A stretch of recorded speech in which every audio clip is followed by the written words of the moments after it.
a black veteran, fresh from deployment, stepped into the airport, finally ready to return home. But the moment his boots touched the polished floor, everything changed.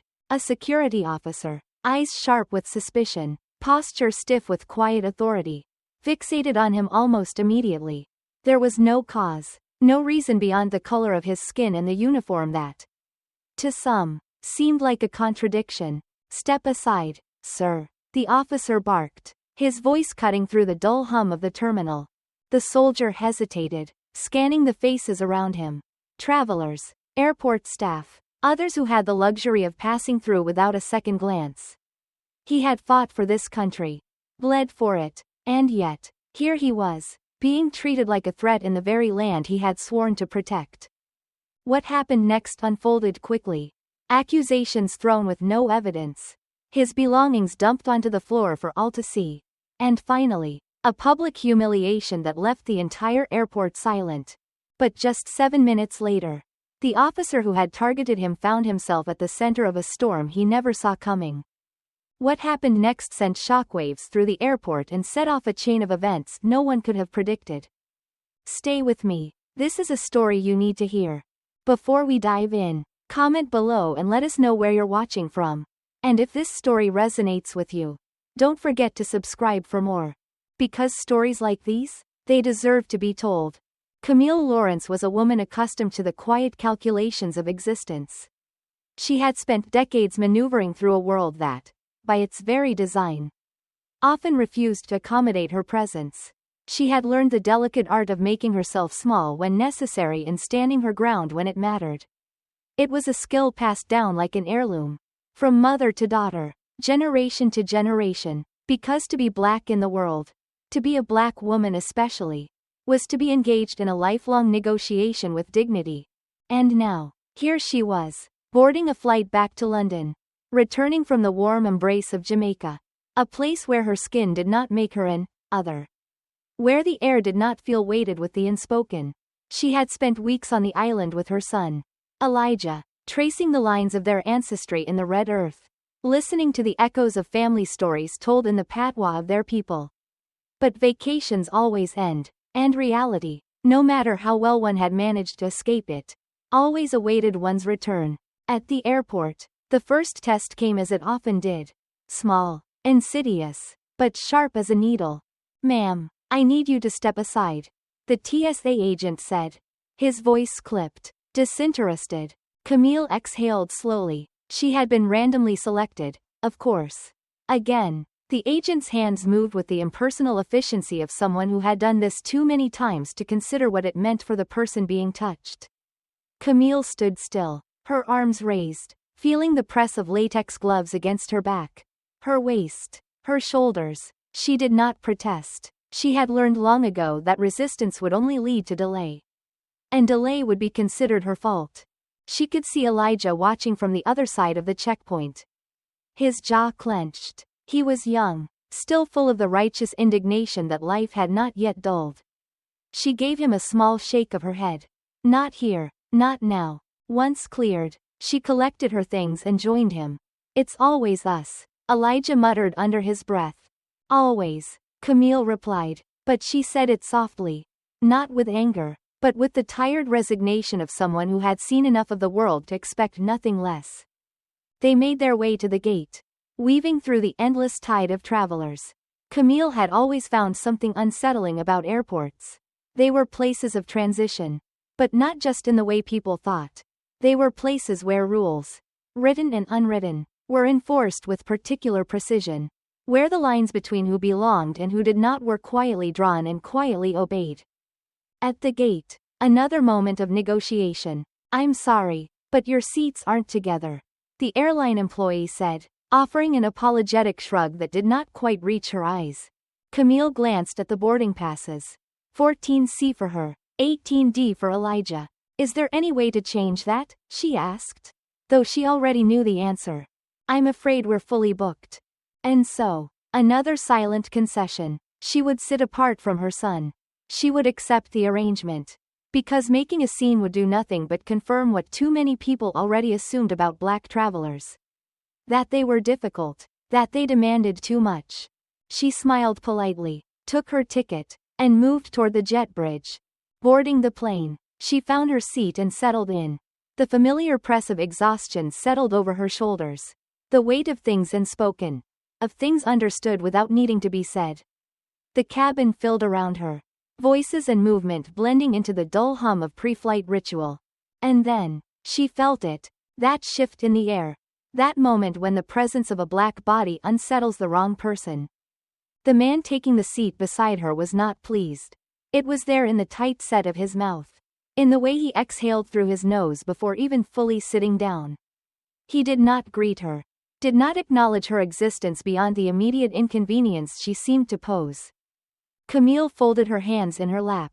Waiting for the next move in a game she had played her entire life.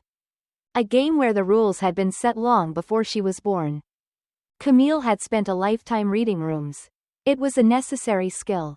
One sharpened by time, by experience, by survival. She could tell when she had entered a space where she was unwelcome.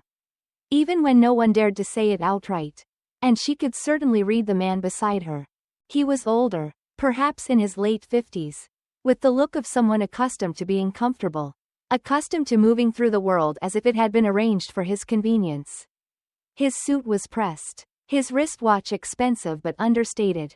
The kind of wealth that did not need to announce itself because it was already assumed. He sat stiffly, adjusting himself in his seat as though Camille had brought some kind of contamination to the narrow space they now shared. She recognized the posture, the set of his jaw, the way he stared straight ahead as if the mere act of acknowledging her presence would be some unbearable offense. She had seen it before. She had seen it in boardrooms. In restaurants. On sidewalks where her very presence made people grip their purses a little tighter. Step a little faster. She had seen it in the weary sighs of cashiers who suddenly found their patience thinning when she stepped forward in line. She had seen it in the eyes of white men like the one beside her now. Men who did not have to hate her outright to believe, deeply, that she did not belong. The flight attendant's voice broke through the hum of the plane as she welcomed the passengers and began the safety instructions. Camille listened, but only half-heartedly. The real theater was unfolding beside her. The man exhaled sharply, shaking his head. Then, just loudly enough for her to hear, he muttered, "Unbelievable." Camille did not react, not at first. But the words settled in the air like a challenge. "Something wrong?" she asked. Her voice level, her expression neutral. The man turned slightly, just enough to let her see the tight-lipped smile that wasn't really a smile at all. "No," he said, his tone clipped. "I just would have preferred a different seat. A different seat. A different seatmate. A different world, perhaps." Camille nodded, as if she had heard nothing unusual. "Well," she said, flipping open the book in her lap. "I suppose we all have disappointments in life."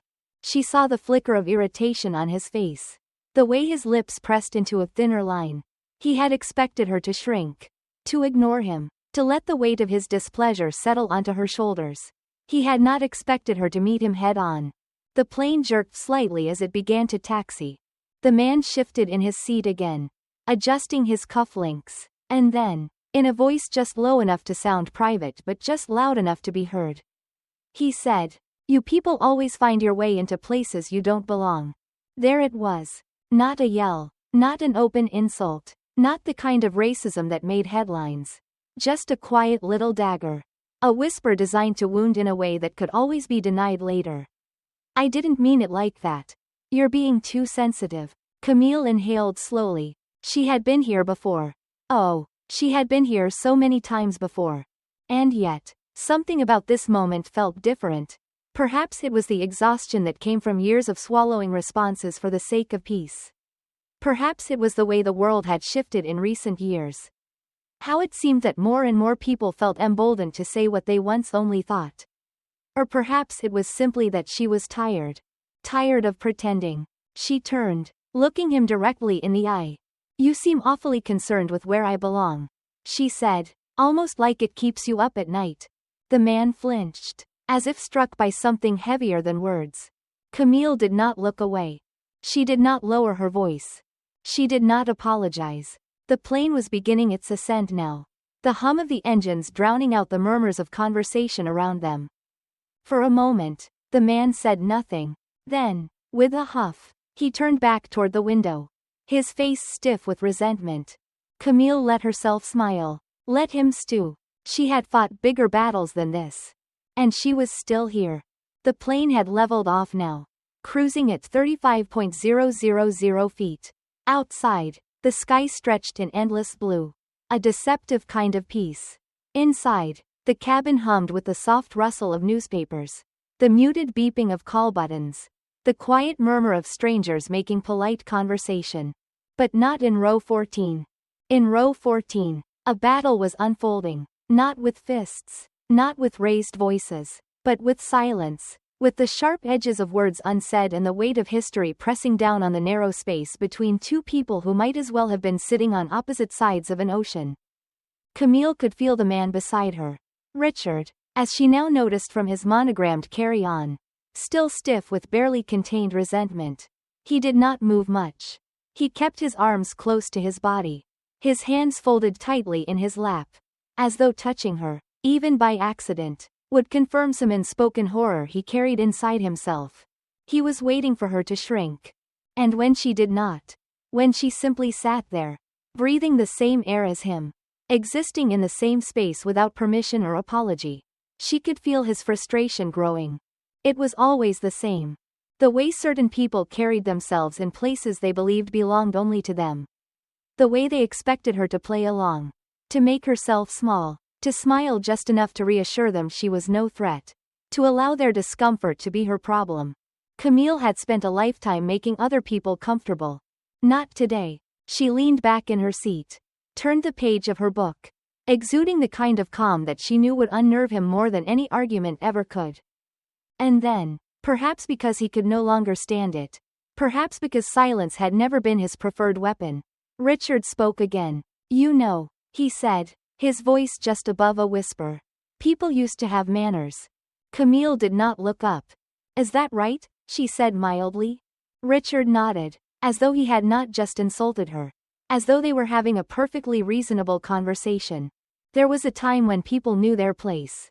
He continued, his voice carefully measured, each word deliberate, when respect meant something. He was dating her now, daring her to challenge him, to escalate, to give him the satisfaction of confirming whatever it was he thought he already knew about her. But Camille was an old veteran in this particular war. She knew how the game was played. She glanced at him, her expression thoughtful, as if considering his words. And yet, she said, tapping a thoughtful finger against her book, here you are, sitting on a plane, next to a black woman you can't stand, in a world you can't control. His jaw tightened. Excuse me? I'm just saying, she continued, voice soft as silk, that perhaps it's not the world that's lost its manners. Perhaps it's just that the world no longer bends to yours. Richard's face darkened, but before he could respond, the flight attendant appeared, smiling as though she did not sense the air thick with unspoken violence. Would either of you like something to drink? Richard turned his gaze out the window. Jaw set. Camille smiled politely. Just water, please. The flight attendant nodded and moved on. For a few minutes, there was nothing but silence again. But Camille could feel it coming. The next round, the next subtle but deliberate cut. She had spent her life among men like Richard. She knew that they did not lose well. The flight carried on, an ocean of time stretching between takeoff and landing. Outside, the sun cast long shadows over the clouds, illuminating the vast emptiness below. Inside, row 14 remained a battlefield. Richard had not spoken again since their last exchange. But Camille knew better than to think that meant the war had ended. No, men like Richard did not surrender. They regrouped. They recalibrated. They searched for new ways to assert the order of things. Their order. The flight attendant returned with her water. Here you go, ma'am.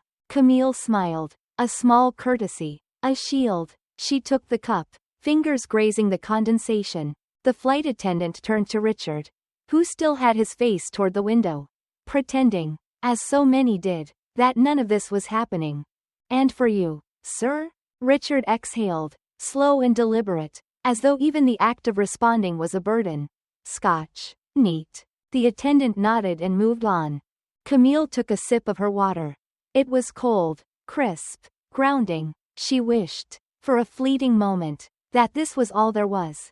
Just a woman on a plane, drinking water, on her way home. But life had never been that simple. And then Richard, like clockwork, like he could not help himself, leaned in. You think you're clever, don't you? Camille did not look at him right away. She turned a page in her book, making a show of reading a sentence she had already forgotten.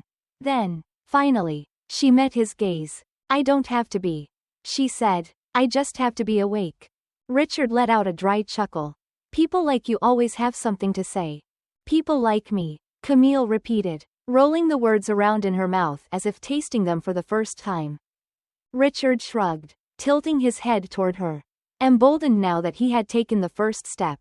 You always think you're owed something, he said, that the world is supposed to bend to your feelings. That just because people don't like you, it must be some grand injustice. There it was. The quiet part was just loud enough to be heard.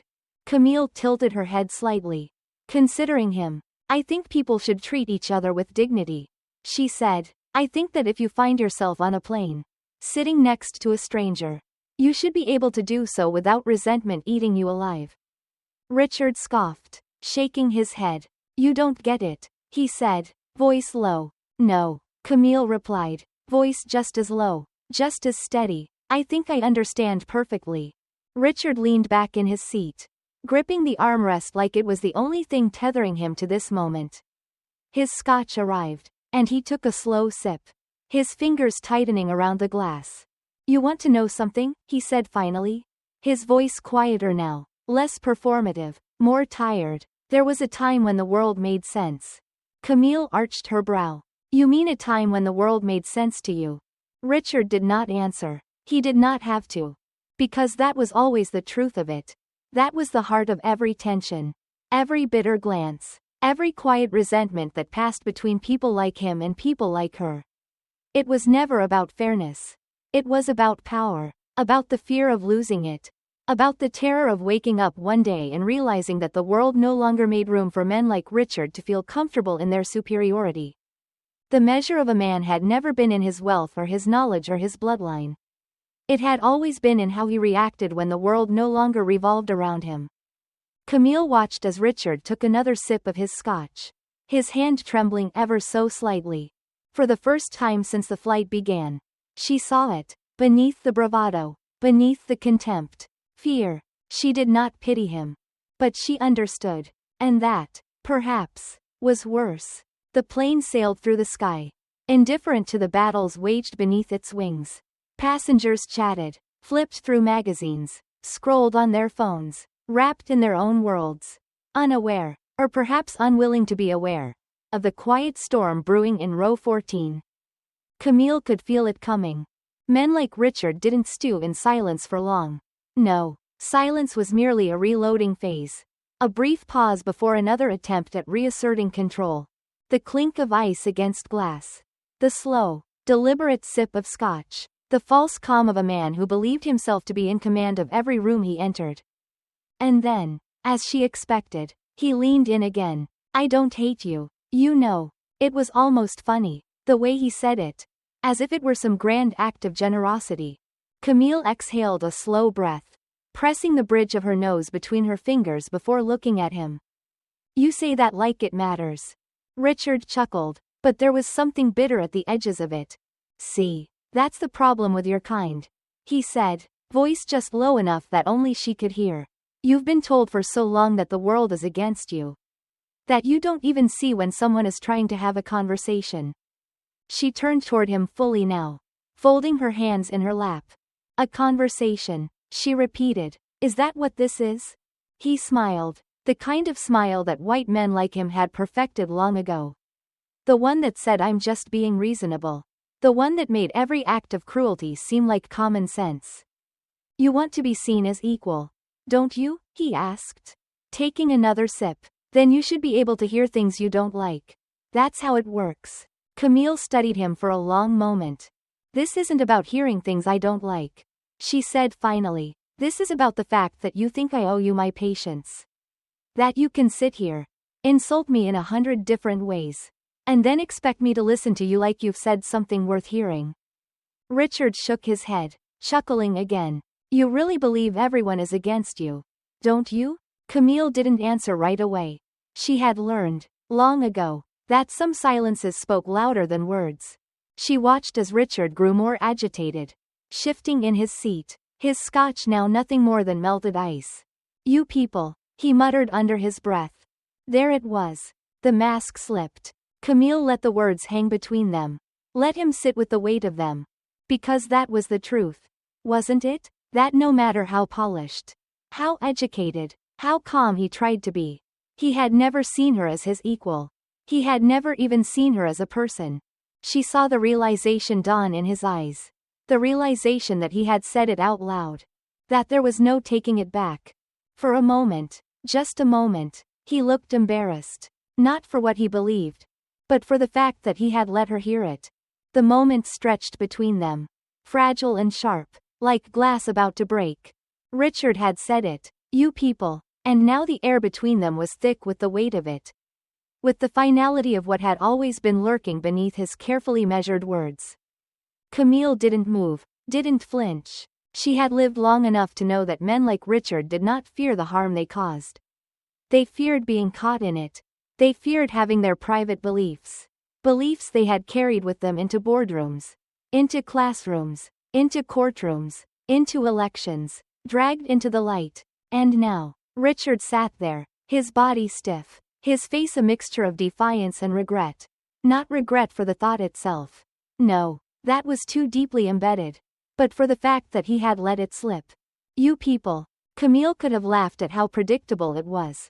She could have rattled off every excuse he was about to offer. I didn't mean it that way. You're taking it the wrong way. You people always make things about race. She had heard it all before.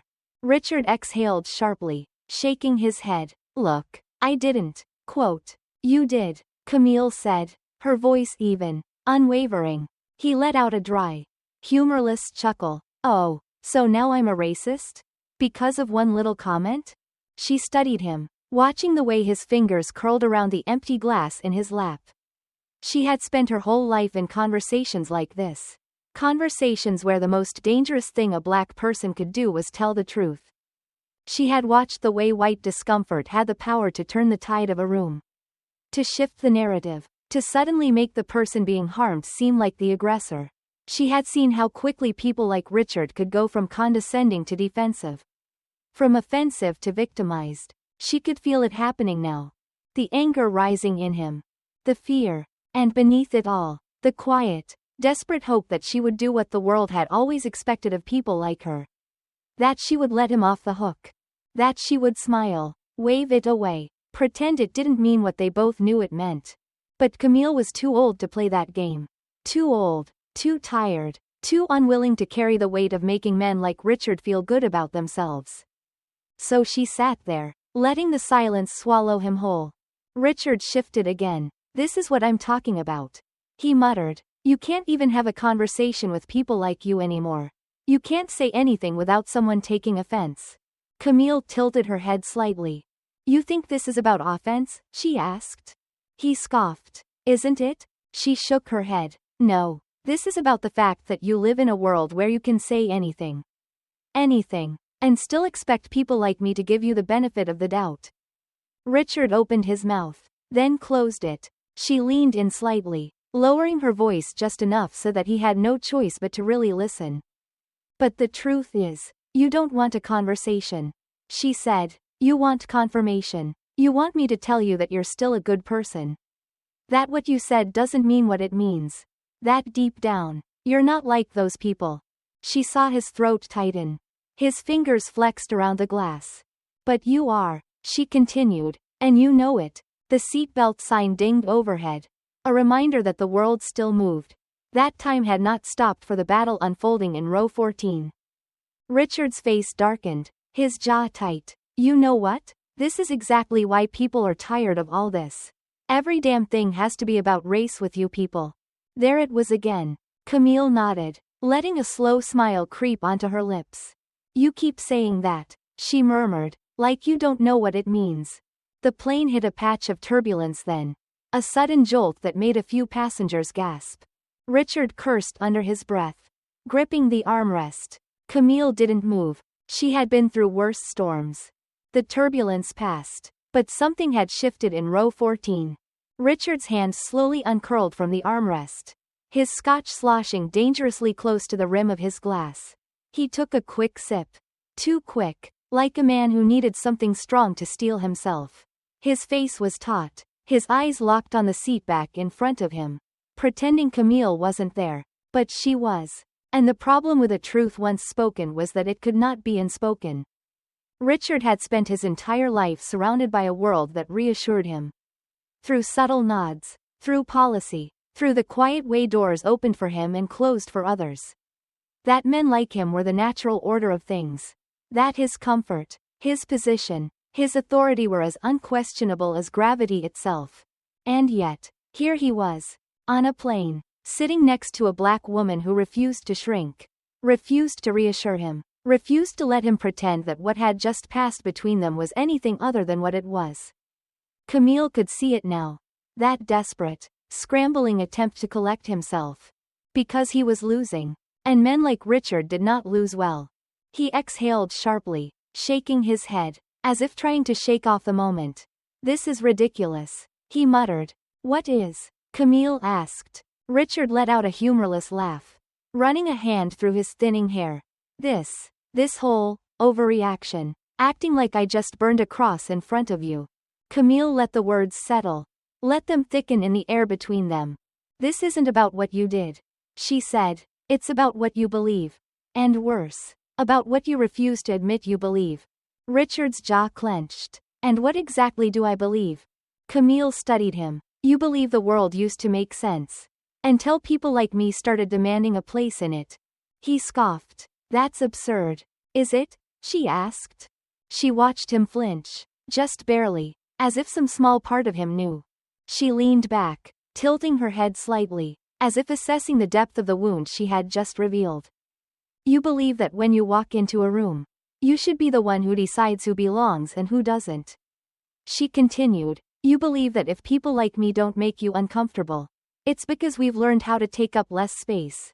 Richard let out a slow breath, rolling his shoulders like a man trying to shake off the feeling of being seen too clearly. That's a hell of a lot of assumptions, he muttered. Camille smiled. Just a little. Is it? She turned her gaze back to her book, flipping a page. Let him stew. Let him wrestle with himself in the silence. For the first time since their conversation began, Richard did not have a response. Camille could feel it, the unraveling, the slow, painful realization that the thing he had always clung to, the thing he had always told himself, that he was not like those people, that he was different, reasonable, fair, was no longer holding up. The problem with a cracked foundation was that, once exposed, it could no longer support the weight of the lie. And Richard was beginning to feel the collapse. The plane had begun its descent. A voice over the intercom reminded passengers to fasten their seatbelts. To prepare for arrival, flight attendants moved through the aisles with the weary efficiency of those who had done this routine 1,000 times before. But in row 14, there was nothing routine about the silence between Camille and Richard. It was a silence thick with something unspoken but undeniable. A silence that was not peace, but a battlefield littered with the wreckage of a conversation neither of them had meant to have. Richard sat stiffly, his hands clasped too tightly together. His scotch was gone. The ice melted into something weak. Something without the fire he had needed earlier to steady himself. He had tried to retreat. Tried to disappear into the illusion that this had been nothing more than an uncomfortable encounter. A minor irritation. But the truth sat beside him. Steady, unmoved, impossible to ignore. Camille knew that look. She had seen it before. In men who had built their lives on a foundation that no longer held. Men who had spent decades believing themselves to be good, reasonable, only to be confronted with the stark reality that their comfort had always come at someone else's expense. That was the thing about racism. It wasn't always burning crosses and slurs shouted in the dark. It was often quieter, more insidious. It was in the way certain people always seemed to belong. And others always seemed to be intruding. It was in the way men like Richard could sit beside a black woman, say you people, and still expect her to be the one who apologized for making him uncomfortable.